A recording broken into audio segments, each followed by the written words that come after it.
Okay, we've described our general physical, like size and shape, and our eyes, and now describing our hair. So I would describe my hair in this way. Tengo pelo café, that's my color. Tengo pelo más o menos corto, that's the length of my hair. And then tengo pelo liso, that's the shape of my hair, okay, so that's straight.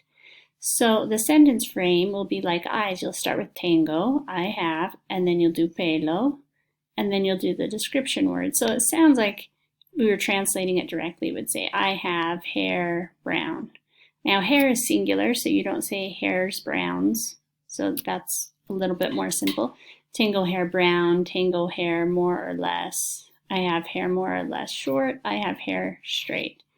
Okay, those helpful phrases you can use here too. Más o menos, so I don't have super short hair, but I have more or less short hair. Or you can say muy, okay? Very, so you'd say tengo, let's say I had really short hair, I could say tengo pelo muy corto.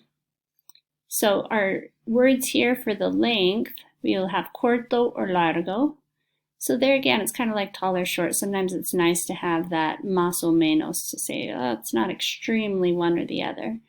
Our colors, negro, rojo, rubio, and castaño. Now, these all will end in O because we're describing pelo, which is masculine. So we don't have to change that for a boy or a girl. And then kind of our texture of our hair, straight, liso, rizado, or ondulado. Okay? So when you describe your hair, I expect you to use all three categories, the length, the color, and the texture.